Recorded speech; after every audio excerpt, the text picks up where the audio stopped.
محمد مصطفیٰ چاہے تو ہر مسئلے کو حل کر دے، محمد مصطفیٰ چاہے تو ہر مسئلے کو حل کر دے، جو ان کے در پہ جائے گا تو کیوں ناکام آئے گا، جو ان کے در پہ جائے گا تو کیوں ناکام آئے گا، جو ان کے در پہ جائے گا تو کیوں ناکام آئے گا۔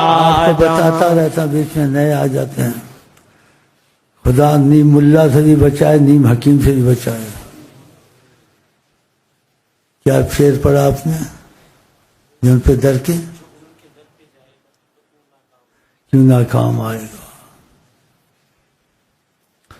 70,000 فرشتہ قیامت تک لائن لگا کے کھڑے ہیں، روز 70,000 فرشتہ آتا ہے، ہزاروں سالوں کے مسافر سے آسمان سے، صرف عظمت کو سلام کرنے اور دیکھنے تمنا۔ پھر 70,000 جاتے ہیں، دوسرے 70,000 آتے ہیں، اور قیامت تک یہ سلسلہ جاری ہے۔ یہاں سے پہلا آسمان 500 سال مسافہ اور موٹاپا 500 سال، تو یہ ہزاروں سالوں کے سفر طے کر کے جناب عالی کے دربار میں ان کو دیکھنے آتے ہیں، اور تمہارے بعد نیم ملا نیم حکیم، خدا ان سے بچائے۔ کہتے زیارت کے لیے نیت کرنا شرک ہے، یہ فرشتے شرک کرتے ہیں، فرشتے شرک کرتے ہیں۔ یہ تمہارے نیم اللہ آقا جی کہتے ہیں المدینہ، مدینہ تمہارے لیے بہتر ہے جو اس میں مرنے کی کوشش کرو، کہا من استطاع منکم فلیمت بہا۔ اللہ کرے ہم وہیں مرے، اگر یہاں مرے خدا کرے جیسے غائبانہ اولیاء اللہ کے واقعوں میں آتے ہیں، تو ہماری تمہاری لاشیں مدینے چلی جائیں انشاءاللہ۔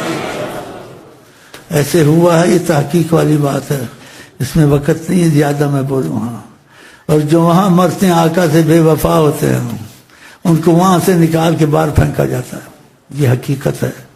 میں انشاءاللہ اس کی قسم بھی کھا سکتا ہوں، پہلے تحقیق نہیں تھی، پھر بعد میں تحقیق ہو گئی۔ تحقیق کیسے ہوئی؟ ویسے تحقیق ہوئی جس تحقیق کی ضرورت نہیں ہے۔ سمجھ گئے اشارہ؟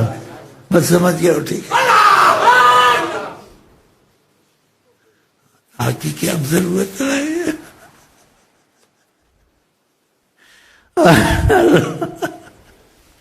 اے اللہ، آپ نے لکھا حدیث 3 دفعہ زلزلہ آئے گا، 70,000 منافق نکلیں گے مدینے سے، وہ بھی ادھر ہی رہتے ہیں، کیونکہ بعض لوگ مدینے کو مانتے ہیں، عظمت کے خلاف ہیں، توحید کو مانتے ہیں اور عظمت رسول کے خلاف ہیں۔ آپ دور نہ جائیں، جیسے کل بھی کہا، آج بھی کہتا ہوں، کہتا رہوں گا، لیکن نیت ہے تم کو سمجھانے کی۔ آقا کا تم میں سے کوشش کرے مدینے میں مرے، اور حضرت عمر غلطی کر سکتے تھے، حضرت عمر کو مدینہ بہت پیارا تھا، کہتے تھے شہادتاً فی سبیلک والموت فی بلد رسولک، الہی مجھے شہادت بھی نصیب ہو لیکن موت میری مدینے میں ہی ہو، آقا کے پاس۔ یہ دعا مانگی، ورنہ بادشاہ وہ خود ان کے مذہب نہیں ہوتے، ان کو کوئی جیسا بتا دے بتایا نہیں ہوتا، لیکن نبی صلی اللہ علیہ وسلم کی عظمت کا پتہ نہیں ہے، غافل اور جاہل کو نہ پتہ ہونے والے کو آقا جی معافی میں رکھتے ہیں، ان کو پتہ نہیں ہے، کیونکہ ہمارے طریقت میں کوئی ایسی بات سوچتا ہے نا تو آقا جی کا کرم کے تقاضے سے دخل بہت ہے، تو پھر اس میں ہم کو حدیثوں کی چھان بین نہیں کرنی پڑتی ہے، بس ادھر سے خبر آ جاتی ہے۔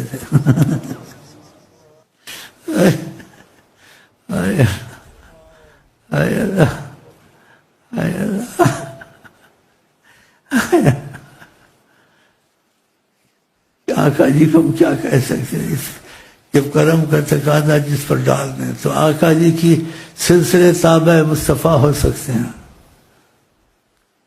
اور آقا جی سلسلوں کے تابع ہو سکتے ہیں نہیں، کبھی نہ رہا۔ اس لیے بعض باتیں ایسی ہوتی کسی سلسلے میں نہیں ہوتی ہیں، وہ سوچتے ہیں کہاں سے پوچھے، کوئی سلسلے والا نہیں کہتا ہے، اب میں ان کو کیا بتاؤں اس میں کیا سبب ہے اور کیا ان کو میں کیسے بتاؤں. آقا جی اس لیے ہاں وہ باتیں بھی آ جاتی ہیں جو کسی سلسلے میں آج تک کسی کتاب میں نہیں آیا، لیکن شیخ امین کے پاس آیا ہے.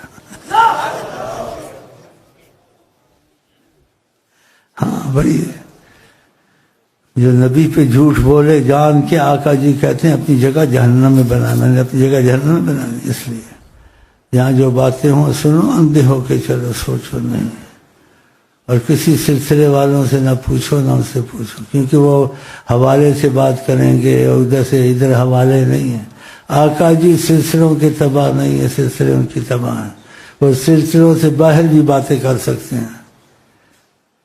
تو یہ جس کی کچھ صلاحیت دماغ میں ہے تو وہ تو سمجھ گیا ہوگا، جس کو نہیں یہ کہے واللہ عالم. چلیں جی بسم اللہ. در پہ جائے گا تو کیوں ناکام آئے گا، جو ان کے در پہ جائے گا تو کیوں ناکام آئے گا. در پہ جائے گا کیوں ناکام آئے گا. جی اور میں نے بڑی ٹھوس دلیلیں دی ہیں کہ رئیس المحدثین عبداللہ مبارک روضہ شریف کے پاس بیٹھے ہوئے تھے. یہ لوگ کیسی باتیں کرتے ہیں تو یہ بھی بتایا کرے، یہ جو اپنے کو اہل حدیث یا کچھ ایسے کہتے ہیں، اہل حدیث تو اصلی ہم ہیں، اور اہل حدیث نام رکھنا، امتیاز رکھنا، یہ ایک فتنہ ہے. سب ہم اہل حدیث ہیں، اہل قرآن ہیں.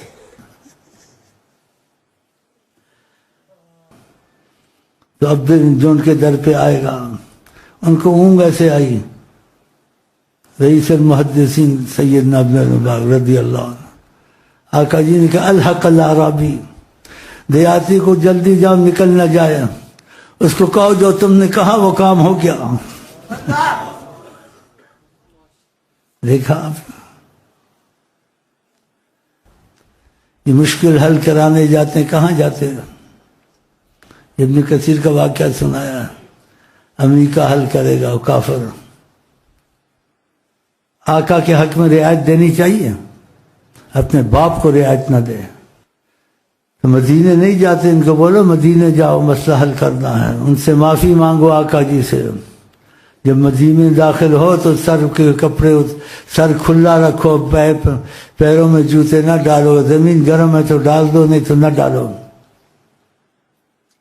میں کبھی جسلام کے لیے جاتا تھا تو جوتے اتار دیتا تھا کہ جوتے سے نہ چلوں، سر کو لگا لگا کے چلوں، کیونکہ کسی محبت نے والے نے کہا ہے حرم کی زمین اور قدم رکھ کے چلنا. ارے سر کا موقع ہے ہو جانے والے، یہاں پیر نہ رکھ، یہاں سر رکھ. امام مالک ان کے متعلق مشہور ہے، لا یفتا، مدینے فتویٰ کوئی نہ دے جب تک امام مالک موجود ہے. اتنے علم والے تھے. وہ مدینے کی زمین پر پخانہ نہیں کرتے تھے، حرم کے باہر جاتے تھے، ایک قدم حرم میں ایک باہر رکھ کے پھر پخانہ کرتے تھے کہ موت نہ آ جائے. ایک حج کیا، حج نہیں کیا کہ وہاں موت نہ آ جائے، کہ آقا کے پاس مرنا بڑا اچھا. امام بتاؤ ان کو اہل علم کی بات، حضرت عمر کی بات، والموت پھر سے، اور یہ مدینے کی قدر ہے ان کے پاس، اس سے جو وہاں رہتے ہیں قدر نہ سمجھ. ہم ان باتوں کو چھیڑنا نہیں چاہتے، لیکن جو ہمارے پاس آتے ہیں ہم ان کو تھوڑا سمجھاتے ہیں تاکہ ان کی دل میں نبی کی عظمت بہت ہونی چاہیے. دل میں نبی کی عظمت نہیں ہے، ان سے وہ دلی رابطہ نہ رکھیں، ظاہر سلام دعا رکھیں، فتنہ نہ ہو، ایسے بدخلاص ہو گیا. اور میرے ذاتی مسئلے میں جو طریقت میں سچے ہیں ان کے لیے مسئلہ ہے. کوئی بھی نبی کی عظمت کے خلاف ہو میں بھی پسند نہیں کرتا، کہ کہتے ادب سے اوپر مقام ہے بات ماننا. جیسے کہ شعر لکھا ہوا تھا، جس کے دل میں الفت خیر الامم نہیں، وہ میری نظر میں کسی کافر سے کم نہیں. دوسرا شعر کیا تھا؟ آنکھ نم، یہ ایسی ہے. تو کہتے ہیں طریقت والے کہیں شیر تھا، آقا جی کی نے حجاب ہٹائے کہا یہ ہٹا دو.